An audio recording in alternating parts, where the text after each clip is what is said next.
तो दोस्तों फिर से स्वागत है आपका मेरे channel learn English all type में। तो दोस्तों अभी हमारी चल रही है टेंसेस की सीरीज़। तो अभी हमारा जो लास्ट वीडियो में आपने देखा था वो देखा था पास्ट कंटिन्यूस के बारे में। पास्ट कंटिन्यूस हमने पहले देखा था, फिर उसके सेंटेंस बनाए थे। आज है दोस्तों पास्ट परफेक्ट टेंस। तो हमारा भी पास्ट सीरीज चल रही है। पास्ट इंडेफिनिट हो गया, पास्ट कंटिन्यूस हो गया, आज है पास्ट परफेक्ट। तो इसका हम पहले अफर्मेटिव सेंटेंस बनाएंगे, उसके बाद नेगेटिव बनाएंगे, उसके बाद इंट्रोगेटिव बनाएंगे और स्ट्रक्चर के साथ इसको हम समझेंगे। तो दोस्तों सबसे पहले देखते हैं अफर्मेटिव का कि स्ट्रक्चर क्या है। इसका स्ट्रक्चर सबसे पहले हम इसका स्ट्रक्चर समझते हैं। तो इसके स्ट्रक्चर में हो गया, सबसे पहले आता है सब्जेक्ट। और उसके बाद इसमें हेल्पिंग वर्ब होती है हेड, जो कि सबके साथ आती है और उसके बाद आती है वर्ब की थर्ड फॉर्म। V3 का मतलब है वर्ब की थर्ड फॉर्म और प्लस ऑब्जेक्ट हमारा इसमें आता है। यह है structure, subject plus head plus V3 plus object, यानी कि सब्जेक्ट उसके बाद हेल्पिंग वर्ब हेड आगे सबके साथ। पास परफेक्ट के साथ मैंने बताया हमेशा वर्ब की थर्ड फॉर्म आती है, चाहे वो प्रेजेंट का परफेक्ट हो, चाहे वो पास्ट का परफेक्ट हो, चाहे वो फ्यूचर का परफेक्ट हो, हमेशा आती है थर्ड फॉर्म प्लस ऑब्जेक्ट। तो अब हम कुछ सेंटेंसेस लेते हैं और उसके बाद उनको बनाने का प्रयास करते हैं। तो उससे सबसे पहले है सेंटेंस है, उसने खाना खा लिया था, हम स्कूल जा चुके थे, मैं पहले ही सो चुका था, उन्होंने काम ख़त्म कर लिया था, तुम घर पहुंच चुके थे। अगर आपको याद हो, पहले मैं वीडियो में डिस्कस कर चुका हूं कि पास के परफेक्ट में हमेशा चुका हुआ आता है। चाहे अगर वो प्रेजेंट का परफेक्ट है तो वहाँ पे चुका है चुकी है, पास का परफेक्ट है वहाँ पे चुका था चुके है, फ्यूचर का परफेक्ट है चुका होगा चुके होगी। इस तरीके से हमारा मैंने पहले ही ये चीज़ें हम डिस्कस कर चुके हैं। अब सेंटेंस से आ गया, अब हमें डायरेक्ट इनको बनाना है, बनाने का प्रयास करना है। तो उम्मीद करता हूँ कि सब कुछ आपके सामने है, क्या क्या होता है इसमें, क्या क्या हेल्पिंग वर्ब है, वर्ब की थर्ड फॉर्म आती है, सब कुछ है। तो एक बार वीडियो पॉज करके आप खुद से बनाने का इनको प्रयास कीजिए। सबसे पहले दोस्तों, उसने खाना खा लिया था। उसने खाना खा लिया था यानी कि ही मेल को हम ले लेते हैं यहाँ पे, तो ही आ गया। उसके बाद हेल्पिंग वर्ब होगी इसमें हमारी हेड। क्यों? क्योंकि यहाँ पे हम पास्ट की बात कर रहे हैं, खाना खा लिया था जो कि पास्ट की बात कर रहे हैं, इसलिए हेड आ गया। उसके बाद खाने की बात हो रही है, खाना ईट, और ईट की थर्ड फॉर्म होती है ईटन। तो ही हैड ईटन, क्या खा लिया उसने? खाना। He had eaten the food, उसने खाना खा लिया था। He had eaten the food. हम स्कूल जा चुके थे, हम वी के साथ हैड, जाने को हो गया गॉन, गो की थर्ड फॉर्म गॉन हो गई, टू स्कूल, दोस्तों कुछ भी दिक्कत आपको होनी नहीं चाहिए समझने में। ये हमारा स्ट्रक्चर है, सीधे सीधे हमारे टेंसेस स्ट्रक्चर सेंटेंस हमारे बनते चले जाएंगे। मैं पहले ही सो चुका था, मैं पहले ही सो चुका था, आई आ जाएगा। हेल्पिंग वर्ब भी है इसमें, आई हैड। सोने को बोलते हैं दोस्तों पहले ही, तो आई हैड इसमें पहले ही के लिए आ जाएगा। पहले इसमें ऑलरेडी स्लीप की थर्ड फॉर्म होती है दोस्तों स्लैप्ट, SLEPT, स्लैप्ट। मैं पहले ही सो चुका था, आई हैड ऑलरेडी स्लैप्ट। उन्होंने काम ख़त्म कर लिया था, उन्होंने यानी कि बहुत से लोगों की बात हो रही है, तो यहाँ पर हमारा आ जाएगा दे के साथ आ जाएगा यहाँ पे हैड। फिनिश कर लिया था यानी ख़त्म कर लिया था, यानी कि उन्होंने फिनिश कर लिया था। तो फिनिश का स्पेलिंग होती है हमारी FINISH, फिनिश। बट इसकी थर्ड फॉर्म की अगर हम बात करते हैं तो इसमें ED लग जाता है, तो ये हो जाता है फिनिश्ड। दे हैड फिनिश्ड, उन्होंने काम ख़त्म कर लिया था। They had finished the object हो गया हमारा इसमें वर्क। तुम घर पहुंच चुके थे, तुम के लिए आता है यू। हेल्पिंग वर्ब सब में एक ही है, ये हैड। पहुंचना वो दोस्तों बोलता आपको सभी को पता ही होगा, रीच होता है, लेकिन रीच की थर्ड फॉर्म होती है रीच्ड। तो वी हैज़ रीच्ड, कहाँ पहुंच चुके थे? होम।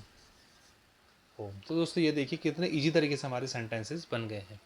एक बार इनको देखते हैं फिर से। उन्होंने खाना खा लिया था, he had eaten the food. ये देखिए सब्जेक्ट है कि हमारा ही, हैड हमारा हेल्पिंग वर्ब आ गया इसमें। V3 वर्ब की थर्ड फॉर्म ईट की थर्ड फॉर्म ईटन, उसके बाद द और ऑब्जेक्ट आ गया हमारा फूड। हम स्कूल जा चुके थे, वी सब्जेक्ट, हैड वर्ब की थर्ड फॉर्म गो की third form gone to school, object हो गया स्कूल। मैं पहले ही सो चुका था, I helping verb had, already इसमें पहले ही कहा गया। सोना को बोलते हैं slept, I had already slept. उन्होंने काम खत्म कर लिया था, they had finish the work, उन्होंने काम खत्म कर लिया था, तो उन्होंने के लिए दे आ जाएगा हैड, उसके बाद verb third form finish the work. तुम घर पहुंच चुके थे, यू हैड रीच्ड होम, तो सब्जेक्ट हैड, उसके बाद की थर्ड फॉर्म प्लस ऑब्जेक्ट। तो देखिए देखो दोस्तों, कितने इजी तरीके से हमारे सेंटेंसेस बन गए हैं, बस आपको थोड़ा सा स्ट्रक्चर पता होना चाहिए, रूल पता होना चाहिए। अब हम देखते हैं नेगेटिव सेंटेंसेस। अब आ गया दोस्तों हमारा नेगेटिव सेंटेंस, अब आ गया हमारा नेगेटिव सेंटेंसेस। नेगेटिव में क्या होगा दोस्तों, स्ट्रक्चर इसका जो सब्जेक्ट है, सब्जेक्ट के बाद जो हेड होगा, यहाँ पे केवल नॉट हमारा आ जाएगा, बाकी सब कुछ सेम रहेगा, subject plus head not plus V3 plus object. तो आइए देखते हैं, अब बनाते हैं हम सेंटेंसेस। उसने खाना नहीं खाया था, नेगेटिव है तो सब में नहीं हमारा आएगा। उसने खाना नहीं खाया था, तो ही हैड के साथ हमारा आ जाएगा नॉट, बाकी सब कुछ सेम रहेगा। Eaten the food, he had not eaten the food. मैं स्कूल नहीं गया था, I had not gone to school, school. हमने फिल्म नहीं देखी थी, हमने फिल्म नहीं देखी थी। We had not, we had not, देखना को दोस्तों बोलते हैं वॉच, वॉच के थर्ड फॉर्म में इसमें ईडी लग जाता है। We had not, we had not watched the movie, we had not watch the movie. उन्होंने कुछ नहीं कहा था, उन्होंने कुछ नहीं कहा था। दे हैड नॉट, कुछ नहीं कहा था, दे हैड नॉट। कहना को लिए बोलते हैं दोस्तों से, और से की सेकंड फॉर्म और थर्ड फॉर्म होती है सैड, से की सेकंड फॉर्म और थर्ड फॉर्म होती है sad. They had not said, कुछ नहीं के लिए आता है एनीथिंग, एनीथिंग। तो ये भी आपका कॉन्सेप्ट जब टेंस बनाते हैं तो क्लियर हो जाते हैं, थोड़ा सा वर्ड मीनिंग भी, थोड़ा वर्ब भी आप थोड़ा सा समझ लेते हैं। They had not said anything. तुम समय पर नहीं पहुंचे थे, यू हैड नॉट,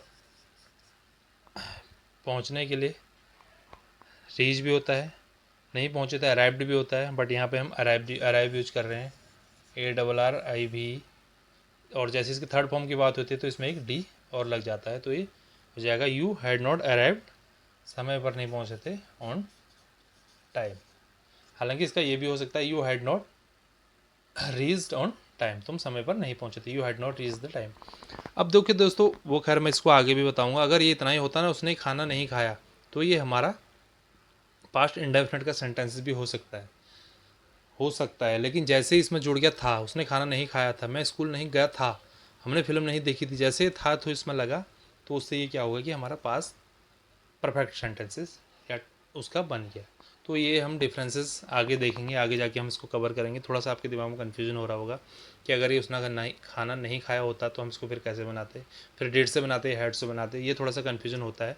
बट इसमें था है, देखिए दोस्तों, अगर ये पास्ट इंडेफिनिट का सेंटेंस हो, उसमें इतना ही होता, उसने खाना नहीं खाया, तो हम बोलते ही डिडंट ईट फूड, उसमें हमारा ईटन थर्ड फॉर्म नहीं आती, उसको हम आगे डिस्कस करेंगे। फिलहाल हमारा नेगेटिव पूरा हो गया, अगला देखते हैं अब इंट्रोगेटिव सेंटेंसेस। तो दोस्तों अब हमारा इंट्रोगेटिव सेंटेंसेस, सबसे पहले देख लेते हैं इसका स्ट्रक्चर। तो मैंने पहले बताया जहाँ पे क्या होता है, क्या का हम कोई मीनिंग नहीं बनाते हैं, और हेल्पिंग वर्ब से हमारे सेंटेंसेस शुरू होता है। तो इसमें हमारा हेल्पिंग वर्ब है दोस्तों हैड, तो सबसे पहले इसमें हमारा आ जाएगा हैड, उसके बाद हमारा आ जाएगा सब्जेक्ट, उसके बाद हमारा आ जाएगा हेड के बाद हमारा आ जाएगा सब्जेक्ट, उसके बाद आ जाएगा वर्ब की थर्ड फॉर्म, उसके बाद हमारा आ जाएगा ऑब्जेक्ट। तो ये हमारा इसका स्ट्रक्चर हो गया, हेल्पिंग वर्ब से शुरू होगा head plus subject plus verb की थर्ड फॉर्म प्लस ऑब्जेक्ट। ये बात याद रखना दोस्तों, वर्ब की थर्ड फॉर्म सब में होगी, चाहे वो अफर्मेटिव हो, इंट्रोगेटिव हो, नेगेटिव हो या नेगेटिव इंट्रो, किसी भी हो, वर्ब की थर्ड फॉर्म सब में आएगी। इसमें पास्ट इंडेफिनिट की तरह नहीं होगा कि सेकंड फॉर्म केवल अफर्मेटिव सेंटेंस में आएगी, नेगेटिव इंट्रोगेटिव में वहाँ पे सेकंड नहीं आती थी, फर्स्ट फॉर्म में आती थी, बट परफेक्ट में ऐसा नहीं है, इसमें सब में थर्ड फॉर्म आएगी। चलिए शुरू करते हैं अब हम सेंटेंसेस बनाना। क्या तुमने खाना खा लिया था? क्या तुमने खाना खा लिया था? तो हमारा सेंटेंस बनने का हैड से, had you eaten the food, had you eaten the food. क्या वह स्कूल गया था? Had he gone to school, had he gone to school. क्या उन्होंने जवाब दिया था? हैड, उन्होंने के लिए हम यूज करते हैं दे, उन्होंने के लिए हम क्या यूज करते हैं? दे। क्या उन्होंने जवाब दिया था? हैड दे, जवाब देने को बोलते हैं आंसर, आंसर ANSWER इसका होता है आंसर। बट जब इसके थर्ड फॉर्म की बात करते हैं तो हमारे यहाँ पे केवल ED लग जाता है। तो क्या उन्होंने जवाब दिया था? हैड दे आंसर्ड, क्या उन्होंने जवाब दिया था? Had they answered. क्या हमने उन्हें पहले देखा था? क्या हमने उन्हें पहले देखा था? हैड, हमने, हमारी बात हो रही है तो इसके लिए आता है वी। देखने के लिए बोलते हैं दोस्तों सी की थर्ड फॉर्म होती है सीन, ठीक है। Had we seen, had we seen, किन्हें देखा था? क्या हमने उन्हें पहले देखा था? हैड वी सीन उन्हें, उन्हें के लिए हम बोलते हैं देम। जब बहुत सारे लोग होते हैं तो वहाँ पे हम उन्हें के लिए देम का यूज करते हैं। तो हैड वी सीन देम, पहले, यानी कि बिफोर, बिफोर। क्या हमने उन्हें पहले देखा था? Had we seen them before. क्या तुमने किताब पढ़ ली थी? क्या तुमने किताब पढ़ ली थी? Had you read the book, sorry, have you read the book. तो इसमें रीड का सेकंड फॉर्म, थर्ड फॉर्म सब एक ही होती है। रीड, रेड, हर की पढ़ने में इसको कोई रेड भी बोलता है। Had you read the book, इससे पता लगता है कि हम थर्ड फॉर्म की बात कर रहे हैं। तो दोस्तों ये इस तरीके से हमारा था स्ट्रक्चर कि पास परफेक्ट सेंटेंस हमारे किस तरीके से बनेंगे। तो आज हमने 5 सेंटेंस के साथ पास परफेक्ट के टेंस भी देख लिया है। अगली वीडियो में थोड़ा सा हम और डालेंगे और गहरे देखेंगे ताकि आपकी ज़्यादा से ज़्यादा प्रैक्टिस हो सके। तो उसमें मिक्स सेंटेंसेस देखेंगे हम, उसमें कोई स्ट्रक्चर मेंशन नहीं करेंगे। उसमें अफर्मेटिव, नेगेटिव, इंट्रोगेटिव सारे मिक्सअप सेंटेंसेस लेंगे हम 10 से 12 और उनको फिर बनाने का प्रयास करेंगे ताकि आपकी ज़्यादा से ज़्यादा प्रैक्टिस हो सके। मुलाकात होगी दोस्तों अगले वीडियो में कुछ और चीज़ों के साथ। तब तक के लिए बाय बाय।